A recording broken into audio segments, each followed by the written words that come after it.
A true Catholic always strives to keep lowly temptations at bay. Obviously, Carl thought, someone in this house wasn't doing a good job at upholding the Holy Bible's teachings.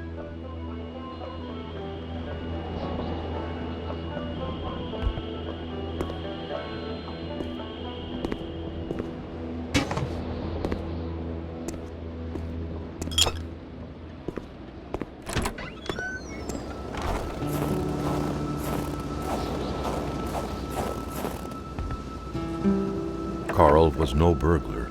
He didn't need to resort to petty techniques such as window breaking to find his way in. A good detective simply looks for keys where gullible souls hide them. What was even the point of locking your door if everyone hid their key in the same place? Carl was starting to feel like his investigator life lacked challenge. The house smelled like incense, the kind that reminds you of the good Lord, of peace.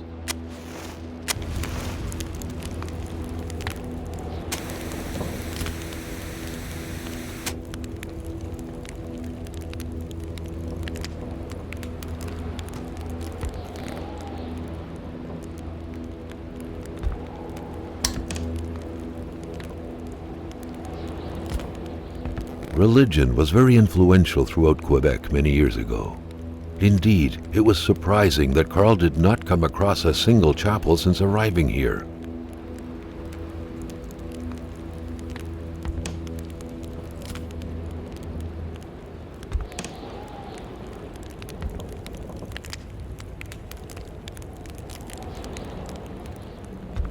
Good Paul VI, appearing papal.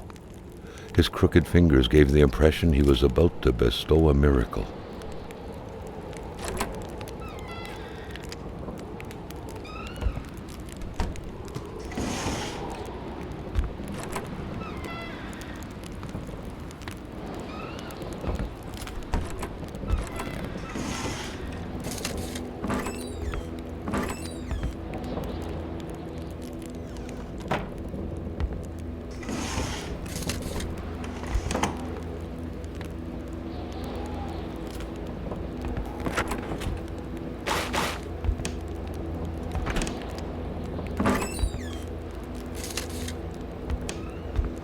The perfect cookie-cutter Catholic family, most likely attending church every Sunday.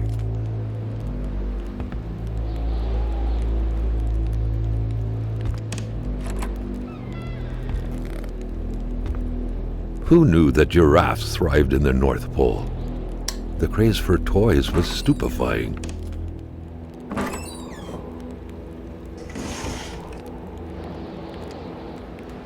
Love of religion and ancestors was rooted deep inside the hearts of Canadians of old, to which the Bedards appeared to be closely related.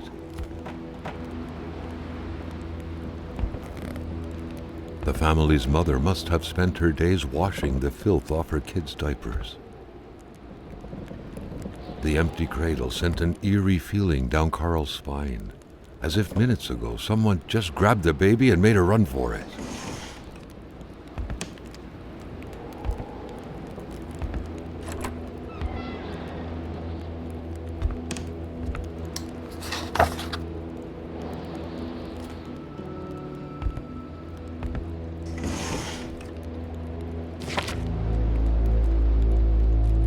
The Bedards had vacated the premises.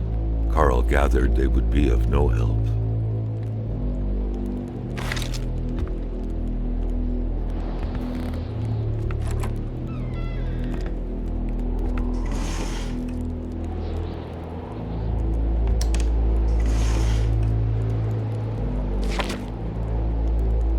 Shame that the family had bailed.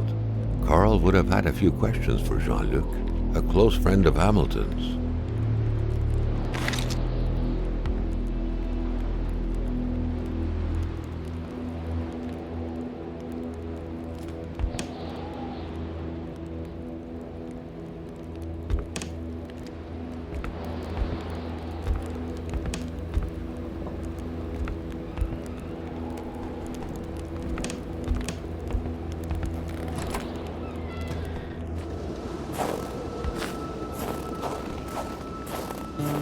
Carl smiled at the sight of the nicely protected garden.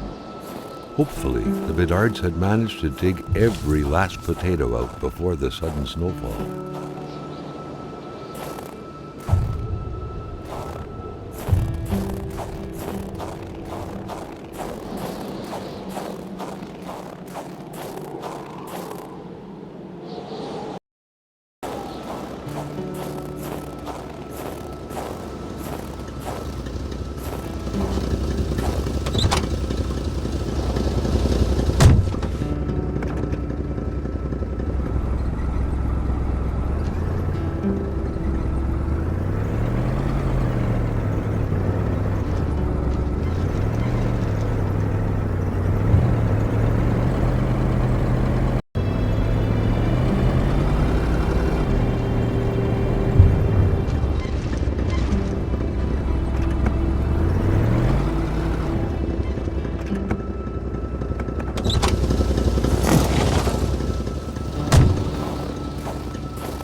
It was a classic Canadian house, except for the absent horde of kids that would normally be swarming about.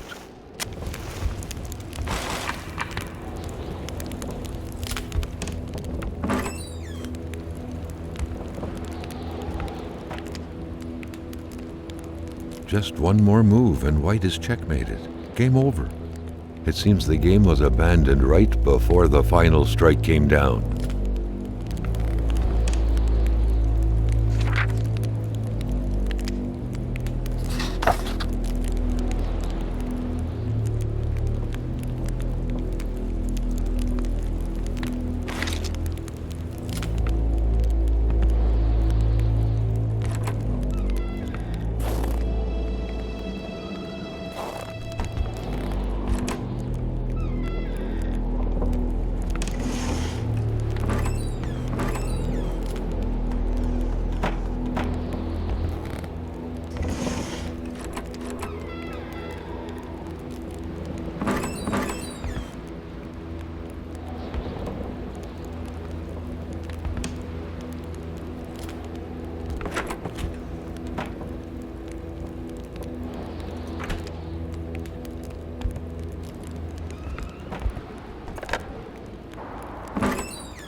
The photograph was snapped not too far from here, Carl noticed.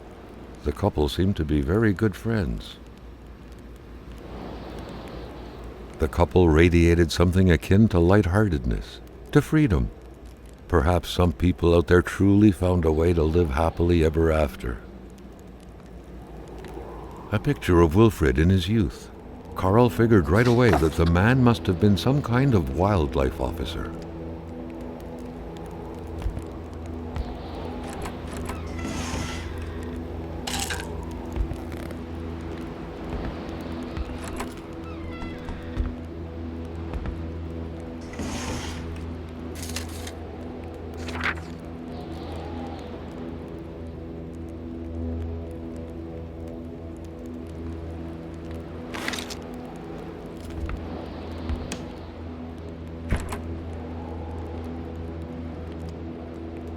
All manners of clothing were gone.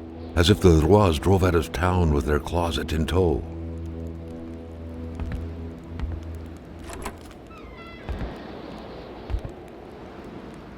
Not a single weapon was left. All of them were gone.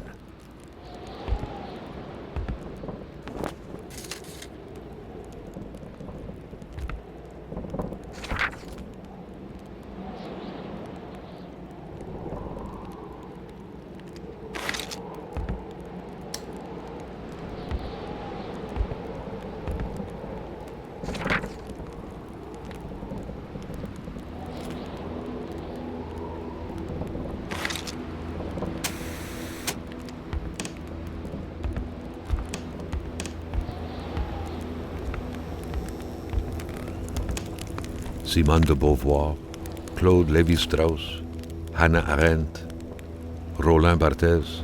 Carl was surprised by the literature filling this liberal-leaning bookcase.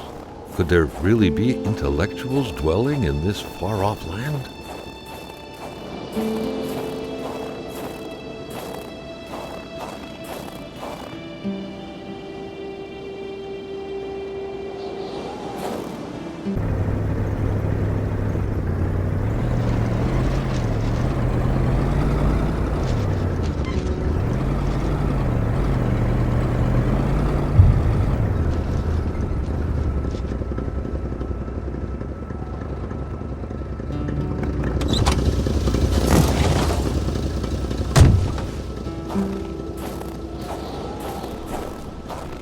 A wintry atmosphere surrounded the house. The soundlessness of the area suggested it was empty.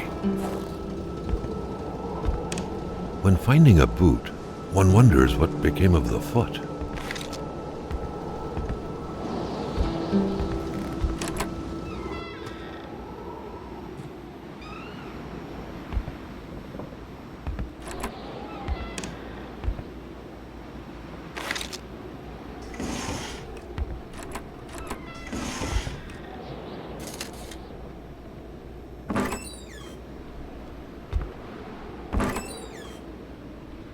Well, looks like someone woke up on the wrong side of the bed.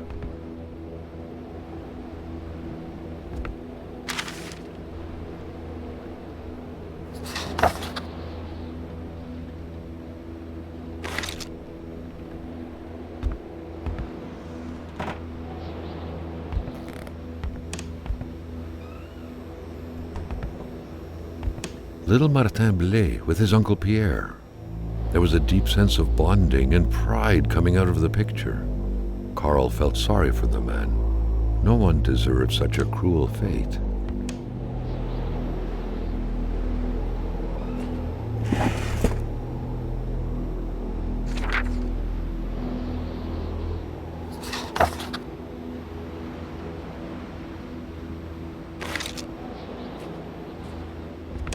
The key, which seemed to be meant for a padlock, bore an inscription reading Cloutier et Fils. A company name.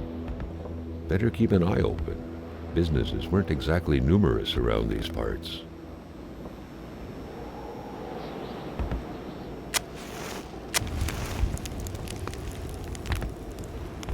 Money in a jar. What a shame. Carl would have loved cookies.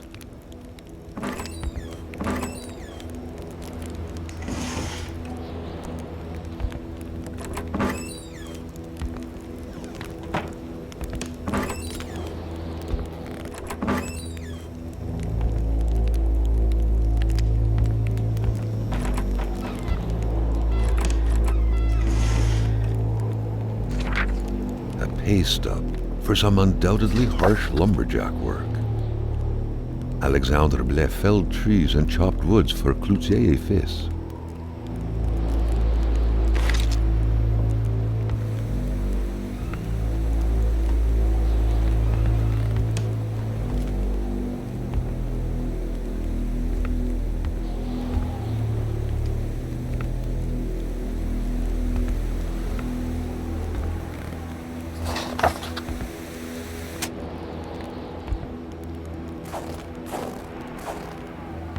The sheets were in such a way that indicated a rude awakening, followed by a hurried escape.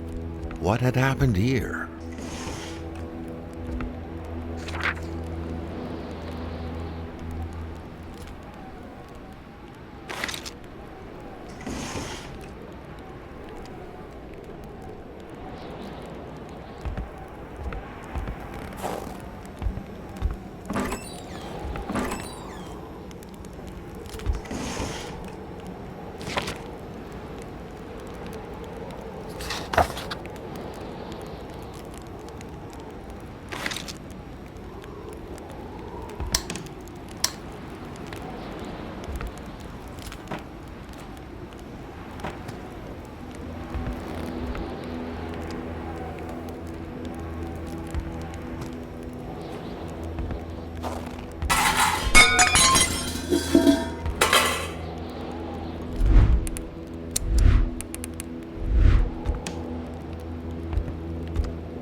Carl's big fingers prevented him from reaching the key. Carl's big fingers prevented him from reaching the key.